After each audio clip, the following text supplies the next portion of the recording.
Greetings and welcome to another episode of Bermuda's Feel Good Early Morning Show. Good Day Bermuda, supported by Pizza House and Ayana's Restaurant. I'm Terry Suku alongside Jackie Lambert, and we want to thank you for getting up bright and early with us on this Thursday morning. Jack, how are you feeling today? I'm here. I'm awake. Yeah, I'm awake. Vibes. Love it. I love it. I was tempted to sleep in. I was just like, okay, 1 more minute. 5 more minutes. I just kept snoozing. Snooze I've been the snoozing devil. since 6 a.m. I was up I rolled over at 5:30. I was just like, girl, you got another hour to go. And I rolled over, but then I forgot I had set my alarm for 6 a.m. And I was just like, and snooze. And snooze. And then I snoozed it and I was like, hold on, that's a few snoozes. And I looked and I was just like, 6:40. And I jumped up and I ran around the house like a bat out of hell. Like a mad woman. Yeah. And I'm here. That's funny. Like snooze definitely got me this morning. Like I woke up at 5:30 and then I did okay, let's do another 30 minutes so that I get up at 6, same thing. And I don't know if it went off at 6 and I just said forget it, or it didn't go off at 6 and that's why. But yes, I too was like, okay, let me just text Jackie real quick in case she's looking for me and she doesn't see me, she's wondering where I am. All relatable. I was like fixing my hair and I'm like, God, this is taking so much longer than normal. And then yeah. I honestly don't know if it's the weather or what, like, but it's definitely making the mornings more difficult. Like, I don't know, audience, let us know if ever since we've sprung forward, if it's been like everyone's still on a fallback situation, like everyone's still like I feel like the weather is so lethargic. inconsistent that it's messing with us. I really do. Because and then of course I'm excited because I'm like, the sun's still up? What bedtime? Bedtime, what is that? What is a bed? Bedtime? It wasn't until last night I was laying on my couch and I looked at the time and I was just like, oh, it's getting late. And then I passed out and I woke up and I hadn't had my like shower for the night. So I was like, I woke up and I was just like, it went from 9 to 11:30 so fast. In like that minute. So I jumped up like, I'm not sleeping on this couch tonight. I got up, I had to get a shower, but I had to do everything slowly so I didn't like wake myself up. Because if you rush, you got an adrenaline rush, and now you're up for like 6 You're up for a hours. while, yep. And then the time you want to go sleep is the time that you're supposed to be waking up, and everything's all over the place. But I was just like, move real slow, like you're trying not to be seen. I took a slow shower and I made sure it stayed nice and warm. And then I crawled into bed and she wrote. And then you went to sleep. Well, that's good. I might 9 to 11 was not the same, but I just want to come to the audience and just say good morning to those folks. I see we have Neil J in watching with us this morning, and we have Sean Smith. Good morning to everyone that is watching with us. Yeah, my 9 to 11 was a little different. I was out at BAA. It wasn't as cool. What game was on last night? We had a semifinals, the Shield Trophy. We unfortunately lost. Oh no. So we're not gonna make it to the finals up the carpet, as they told me. National Stadium is called. But Wolves made it through. Okay. And they either play Social Club or Boulevard. Did you guys last night? Wolves. Sorry. Okay. We played them on Sunday, and we also played them yesterday for the semifinals, which is interesting because we beat them on Sunday and we lost to them on yesterday.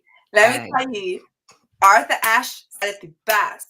Anybody could win or lose on any given day. People ask why I don't brag and I don't do all that, cocky, arrogant stuff. It's because I could turn around and lose to that same person just as badly as I beat them. They could beat me just as badly. You have an off day and they're having an on day. That is a thrashing. Okay. Yeah, and that's what happened. And that's it. Well, it wasn't a thrashing. I won't say that, but they definitely wanted it more than we did. I think that's what we could say. But so it is. Neil says, "Yes, Jackie, I'm awake for early. I'm awake this early for once again. Yes, because you don't normally be in the comments. I think you might be listening to us. Yeah. If it's up this early, 9 times out of 10, I've called him.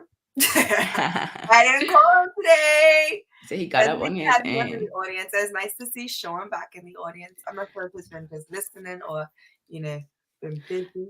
Absolutely. So looking at the time, Jack and I are going to take our first commercial break, and we're going to come back with, I know, Jack, we'll let the audience decide. Do you want us to still do our trend report, or you want us to jump right into our feel good topic of the day? Let us know in the comments what you're feeling for us Jacky and I to do this morning. And when we come back from this commercial break, we will do whichever one it is you guys want us to do. Make sure you stick around. Jacky and I will be right back after this commercial break. Same smooth sounds, different name. BCG Radio, home of Bermuda's most engaging morning talk shows, The Daily Hour and Good Day Bermuda. Download the app, available for Android and Apple devices. BCG Radio, your station for conversations and entertainment.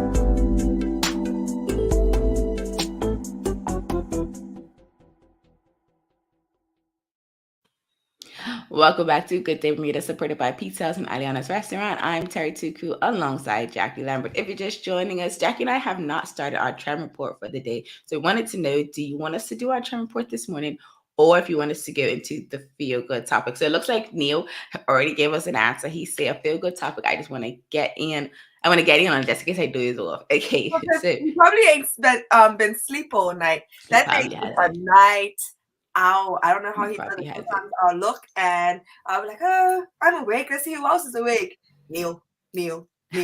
Is awake. So, bigger topic of the day. For those of you that don't know, it is Financial Literacy Month, and you guys know I love talking about all things finance related. And Jacky likes to join into the conversation too because she likes to learn. And so today we're going to be talking about financial literacy in our community. And I think it was a timely, news article that we saw where Florida became the largest state to mandate financial literacy in its schools. And it's actually not the first state. So there's a lot of states in the US that do also mandate financial literacy in their schools. I want to say the highest level is high school. And I didn't notice where they said that it was in middle or primary school, but that doesn't mean that they don't have it at those levels. If they just, in the article, seem to focus on high school level. So a simple question for the audience today. Do you think Bermuda should introduce financial literacy into its school system?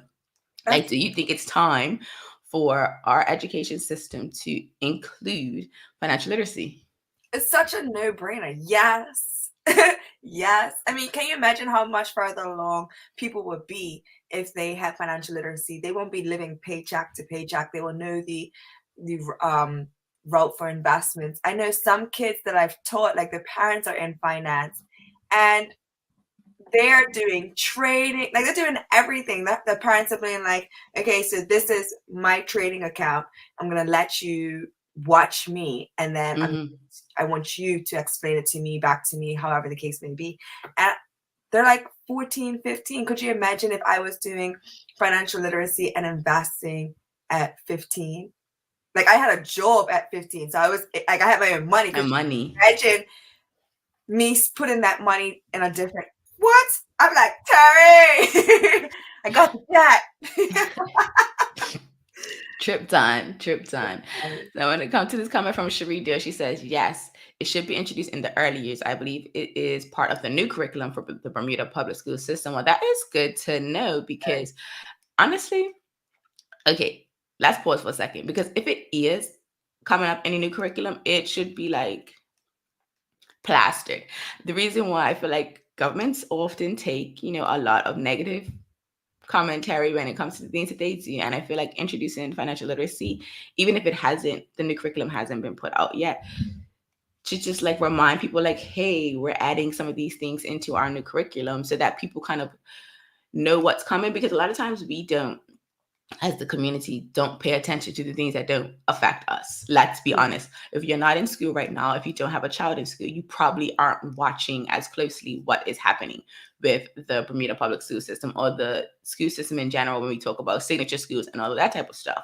So I feel like governments tend to miss opportunities when they're introducing new stuff that are positive, that they know people would probably buy into by not saying it. But I think it's a good thing to note, honestly. Like, I'm actually surprised that it's part of it.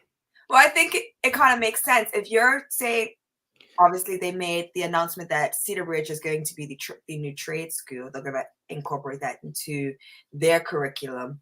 It only makes sense that the other school would be, well, both schools will still have finance, but if you want to zone in on your crafts with Cedar Bridge, maybe you can do that with Berkeley. I don't know. I'm not like I just heard little buzzes about what's going on. It'd be nice Right. if they just spit it out so everybody can prepare, or they can say, all right, this is what we're looking to do. Let's see if it works out. Try it and error. But I always feel like they keep their cards so close. But The wrong cards. I feel like they keep the wrong cards to themselves. Like some cards, like they sell Hunting Print. That's a proper card you probably should have kept to yourself. Like that's not even an ace. That's like the two of clubs. Like that's the card you should have kept in your hand.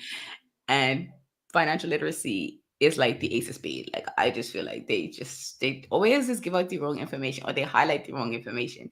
It'd be nice if they start off in high school and they work their way back. Like start with the people that are about to age out, and that way they get a little bit of something before they actually go out. Yeah. So Neil says, I mean, duh, of course, especially in this day and age with all of the current entrepreneurs and aspiring entrepreneurs.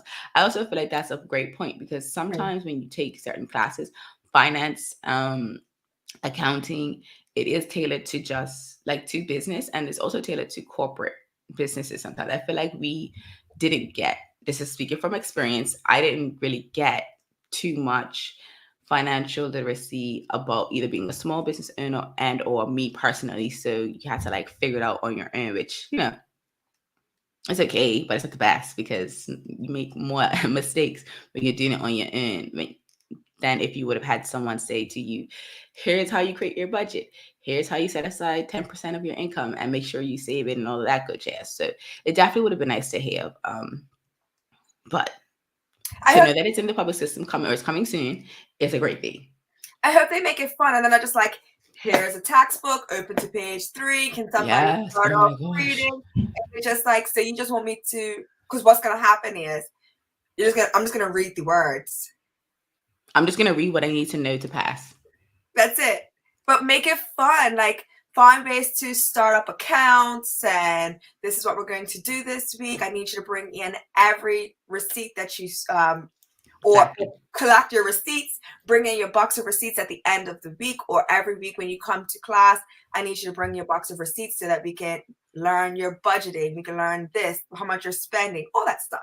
Because if you say, here's your book, open to page 9, I'm going to open it, and then I'm a mice. No, seriously. And I think that's when students disengage, when it becomes so formal that it's no longer fun. Like this is a life skill, and life skills, I think honestly all education should be fun, personally speaking. However, there are people that thrive in textbook environments, and there are people that thrive in more visual, more experiential learning, where you actually do it like it's an experience. Yeah. Where you do that type of learning. I said experimental. Like, it kind of works, because in my head I was just like, experiments. Take me to the store, show me all the different prices, like explain. I mean, they definitely both go work. So, but yes, I think having more experiences in those situations, I think would help with the, it retaining it and actually leaving it in the back part of your memory, and just not the short terms that you pass this test, or whatever the case may be. So I'm going to come to some comments, because I think we have a good bit of people in the audience. Sean Smith says, yes, I asked the question to create exhibits about 15 years as a lecturer at the college. I feel like the college is, I won't say it's too late, but it definitely should be at the college as well. But I feel like if you're not getting it in primary, middle, and high school, you're doing like what Jacky and I have to do. Is like you have to like really be financially disciplined and really kind of say to yourself, all right, this is the goal that I'm trying to work towards. And we talk often about like, millennials not having the opportunity or not being as excited to go into home ownership as others. If we had started some of this education in primary, middle, and high school, we would have at least known what it would take to get a home, and we could have either already been prepared for it or really made the decision at whatever time we made it that we don't want a home, or we could have looked at other options for purchasing a home, or whatever the case may be. Yeah. This comment from Traveling Charlie Jack. Personal finance is a course that is currently offered in Bermuda public school systems. Well, that's good to know. We would, I guess, follow up with this question. So what does it entail? Like if it already is there, what is it? Because no one's talking about it in a way that would make me think, okay, finally, great. I feel like if it is already in the school system, it should be like the most talked about class, personally speaking, because everyone and their mama talks about financial literacy. Like everyone is talking about it. I want to know, like, you know how there's a certain amount of credits and you have to do a certain amount of like you have the electives and then you have the ones that you have to have that are, what's the word, mandatory for you required classes, graduation. Requirements. I want to know if it's a requirement to graduate, or if it's an elective. Is one of those. Well, she says, so Travel Charlie went on to say it's not a mandatory course, but she also said earlier, I do believe financial literacy should be a mandatory course as part of graduation requirements. Agreed 100%, because that's kind of where you kind of do that. I know what's best for you. Live by yourself. You will not be a dependent of government. You will. So what you're going to do from a young age is learn how to budget and take care of your own finances and your money. Absolutely. It's one of those things like we know what's best for you, or we're doing this for your benefit, like the betterment of yourself. Like, we know you don't like this class because, okay, let's be honest. How many of us have really used chemistry, physics, I would say to a degree biology? Like, how many of us have actually used some of the sciences that we took in high school, like to actively have not even a conversation, but like in our jobs? There are some math classes where you get to a level where you're just like, all right, this is just. I kind of use physics and geometry a little bit. I have to. It depends on who it is. I'm like, all right, what's your favorite subject? And they'll be like, physics, fantastic. I'll be like, what are these rules and the golden rule and this, that, and the other? So it kind of adjusts the way people think or look at the sport. They look at it and they're just like, it's too hard, and I'm not this type of person, and I don't do physical stuff. But you saying that then makes me think about other ways that we could be teaching subjects. Like, if there is times when don't just give me the book, make it fun. Like, remember we were doing geography and we had to sit there. I was like, this is mug. But when he said, all right, you have to go through town and navigate and X, Y, and Z, I was all about it. I was the leader. You were definitely taking charge of your little compass. I loved it. I'm like, nope, you're going the wrong way. That's not the west, that's east. You are clearly from the eastern side of the island because you think everything is good on your side. I want to come to this comment from Neil. He says, "LOL, it's Jackie with the book as a prop. She's always got some type of prop, okay? Trust me." And if she don't have it close enough, she'll go find it. I'm like, come on, wait. Come right back. This comment from Sean Smith, I think is very interesting. He says they need people who are actually doing it to teach the courses the same way you get mentors in business. Now, this I think is a really interesting comment because oftentimes the teachers that are teaching, have a subject either that they specialized in or a subject that the school has a need in, from what I've seen spoken about on social media. So I can't say this is true or not, but I think it's really interesting to say, like, that's actually doing it. Because there is this level of, if you're actually doing it, like, how great at it do you have to be? Because some people could be just like Jackie and I, learning their financial literacy and developing their own discipline as they're going in their 30s. But there could be people that are older than us that still haven't figured it out.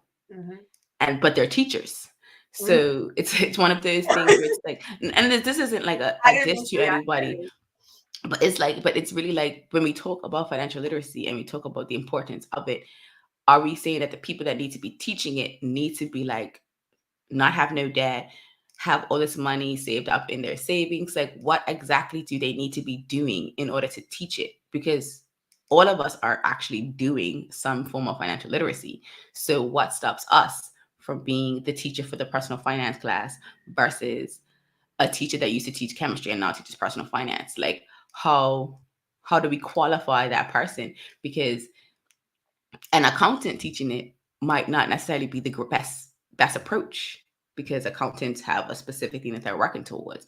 Whereas someone who's like, I'm just trying to make sure I don't live paycheck to paycheck. I just think this is a really interesting kind of follow-up question to talk about, like, who is the best teacher for personal finance? What's funny? As you're saying that, I always try to use tennis as an example. Like as a player, when they used to put coaches in front of me, the first thing I used to ask is, well, how many tournaments have you won? Like what are your stats? What's your record? Because if you aren't a winner, how are you gonna make me a winner? Like, and I used to get in trouble for that question. I'm like, I'm not saying that you're not capable of teaching or breaking it down. But I just want to know how much experience and success you have in the game for you to actually transfer that success over to me and push me forward.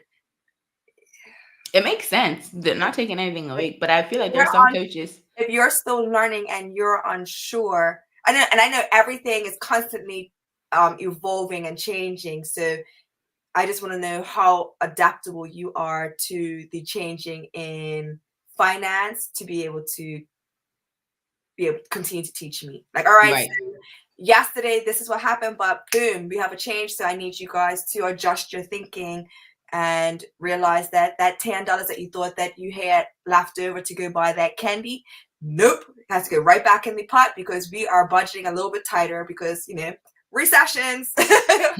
No, seriously, recessions are a real thing. And when it comes to this comment from Traveling Charlie, she says the college does offer a financial literacy course in conjunction with the CFA Society. And I've known about this. I haven't been able to take it for one reason or another. But I've seen it. It looks really interesting. And it is something that, if you are aged out of school or you're not intending to go back to school per se, this is a great course to take because it does have a good number of sections where it talks about, introduction to budgeting and, managing your debt and stuff like that. So if you are someone who's like, all right, I'm ready to take this thing seriously, the college does have something. I want to say it's $80 per session. I could be lying. I like to take courses every other year, so just to feel like a student again. No, I like to learn. I don't like the grading. Got you. Oh, it's like, yeah, it turns me off. Like if it's something that this is the right answer, is the wrong answer, I like that stuff. I don't mind that. It's the ones where you have to write essays and they are like, no, I don't like your opinion. What's my opinion? What are you talking about? Like, are you telling me an opinion or whatever? It's wrong. Totally get it. So I'm gonna come back to some more comments. So Neil says, when we were in school, a lot to most classes were academic only and textbook learning or lectures. He does want to say, I personally was a hybrid of learning academically and visually, but being an artist, I lean more to visual learning.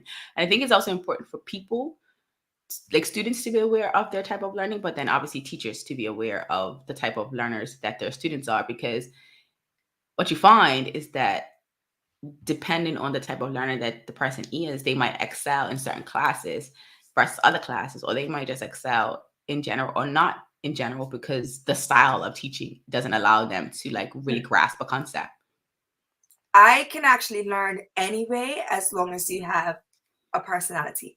If you sound like the dry eye commercial guy, nothing is going to be retained. If you're there, it's like, dry eye needs clear eye.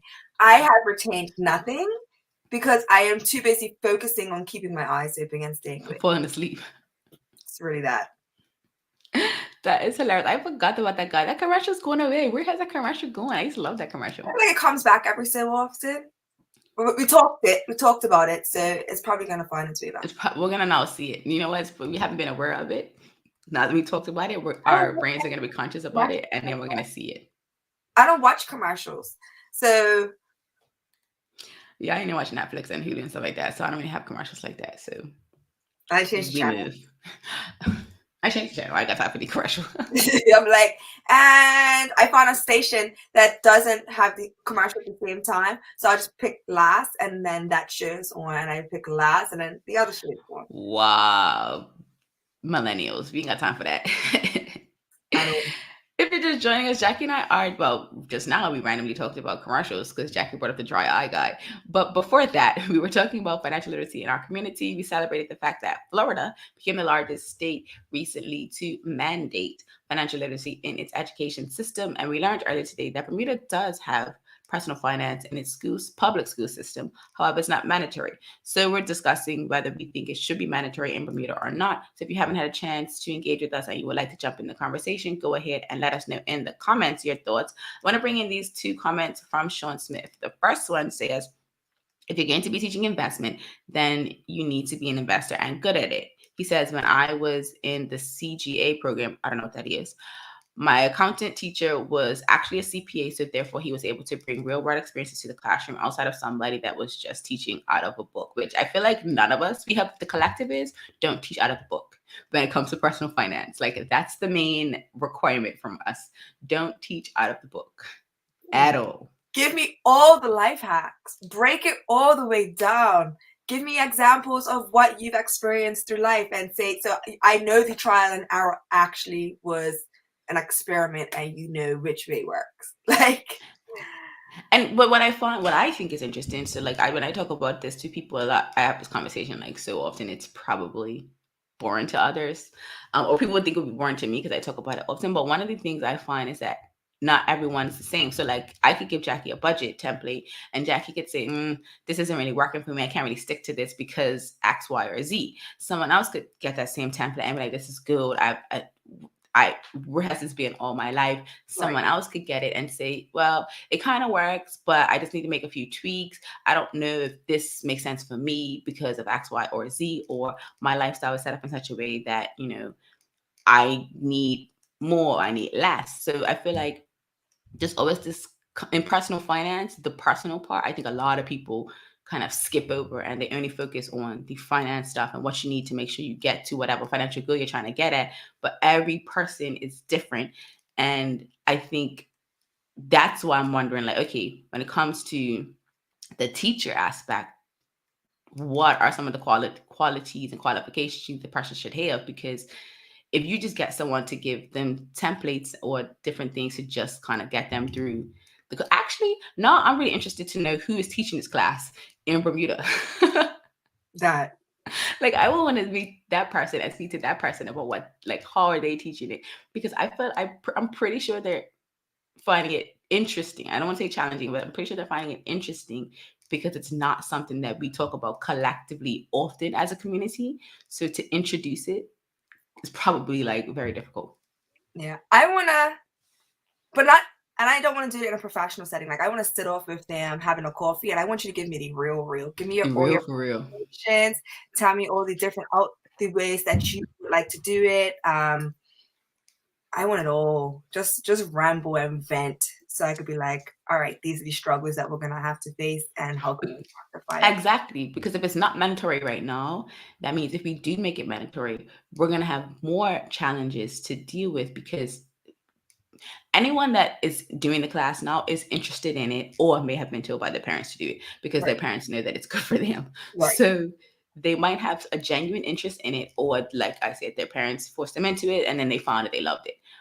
But when we make it mandatory for everyone, now we have more mixed bags or mixed fruit in the bag. So now you got some kids that really want to be there, some kids that are like, nah, I'm just doing this because I needed to graduate, and as long as I got a C, I'm fine. And that's where I want to know what like their passion is, because if you're passionate about it, you're gonna walk into the classroom and be like, I know some of you are only here because you needed to pass, but nope, you need it for the rest of your life. So this is not that algebra that you think that you're never going to use, or that chemistry that you're never going to use because that's not the field you're going to be in. This is real life. This simple maths. Your life, and I need you to take it seriously, because it can either mean that you're going to be living paycheck to paycheck and having 3 other jobs, or having one job that finances your entire life because you learn from a young age to budget and realize that you don't need 18 million pairs of Jordans. You just want them. Exactly. Like kind of working and changing the mindset from the first episode of this show, because it's going to be a show. But right from jump, engage with them, excite them, and make them want to learn it. So you can't have that dry eye person in the introductory day. I need you to be excited. It definitely has to be a personality in the first day, because otherwise the tune out. Take that book and be like, listen here, kids. This is do or die. She is on one this morning, y'all. I want to come to this comment from Neil. He says a financial literacy instructor could possibly be someone who has experience with being inexperienced with financial literacy and then learning or mastering finances and methods to show progression. I think that's key. Mm-hmm. I think that's really key because I think that's more relatable than just someone who never had a financial struggle for reasons, right? Like there are people that are living this life that haven't really had any difficulty with finances, so their financial literacy has always been at a level where they've also always kind of known things. That doesn't mean that person isn't qualified or probably shouldn't even be teaching this class. However, it is I think students at those younger ages do appreciate when you kind of been through something, because then to them they're like, okay, On the bottom, now we here, and let me show you how I got from here to here. I feel like Jacky is putting in her resume or her application to I this am teacher. because She's like, just give me the material and I'll make it fun. Nope, my resolution will be like, have less friends. Make sure your friends don't like to go out, because the moment you leave the house, that is $300. No, for real. Right, kids. And Expensive. as we wrap up today's Feel Good Topic, I want to bring in these two comments from Sean Smith. So he did let us know what CGA stands for. It stands for Certified General Accountant. And to Jacky's point, he said, yeah, don't buy Jordans, buy the Nike stock. And some of those don't things. buy the latest iPhone, buy Apple stocks. Absolutely. That turns around and you be getting that phone for free. That's exactly why I don't have the wireless AirPods. People, I think about it all the time, like, I could just go buy some wireless AirPods. I'm like, no, but I need Apple stock first. I must get Apple stock first. I agree. On that note, Jack and I are going to take a quick commercial break, and then we'll be back with our Feel Good Vibe of the Day, which is Trivia Time with Terry. You have an opportunity to try to beat Jacky in guessing the trivia questions today for your chance to hang out with Jacky and I for our 1-year anniversary. So make sure you do not go anywhere. Jacky and I will be right back after this commercial break. Same smooth sounds, different name. BCG Radio, home of Bermuda's most engaging morning talk shows, The Daily Hour and Good Day Bermuda.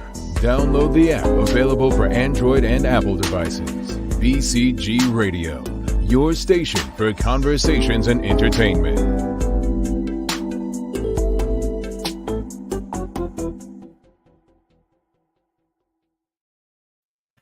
Welcome back to Good Day Bermuda, supported by Pizza House and Aliana's Restaurant. I'm Terry Tuku alongside Jacky Lambert. If you're just joining us, Jacky and I had a lovely conversation about financial literacy in our community. If you didn't get a chance to engage with us during the conversation, feel free to let us know if you think it's something that Bermuda should mandate in its school system, or if we should continue to keep it as being an elective. If you want to join, you can join.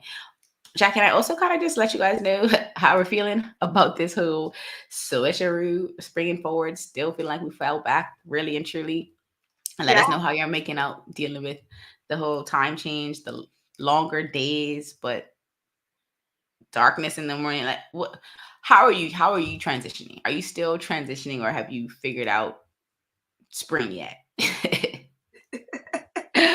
No, for our trivia time, I am really hoping. I picked 2 cards today because some of the ones on the original one look like, I was like, I wouldn't even get these even if I tried. So I'm not even gonna put Jacky through that. Yeah, man. But we're gonna see. If this is the first time you're joining us, all you need to do is attempt to beat Jacky in answering today's questions. And if you do get the question or the answer, before Jacky, all you need to do is email us. I'm looking for our email address so that you know. Here we go. Bang. Make sure you email us at engage@gooddaybermuda.com for your chance to be entered into our 1-year anniversary giveaway, which we're trying to work out the final details, and we'll share that with you shortly. Okay, so this first one, Jacky, is about music. Maybe Charles will get it because he's had his ready, so we're definitely going to see how this goes. Okay. What peer-to-peer music sharing website was famously shut down in 2001? What was that, LimeWire? No, not LimeWire, but similar. What peer-to-peer music sharing website was famously shut down in 2001? What was the one with the little monkey? Yeah, you do know the logo, but nope, it's not LimeWire, Asha. It is Napster. Yes, Napster. Yes, that's the exact logo. That is the exact logo, but I picked the logo, but I could not get I was gonna say I'm like something with M, no, but no. No, you were close. I mean, you was definitely right path. So I definitely give you that. That's You was half right, a point, right path. kid. So movie time. Okay. What is the second installment of the Fast and Furious franchise called? Too Fast, Too Furious. Yeah, so that was fast, girl. You were definitely Too Fast, Too Furious. Too fast, too furious, too fast. I feel like they made it so easy for people with that one, like because they're using number 2 in the name. It's like if you didn't get that one. I feel like that should have been the third one just to like mix it up. Okay, well, we'll see. Jason Shirley says too easy. I like the two. Be too fun.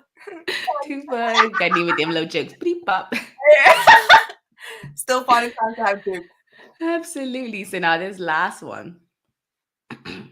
In 2003, it's a news article. In 2003, almost 10% of Americans tried what diet program? Oh my god. The in 2003. Say it again. South Beach diet? No.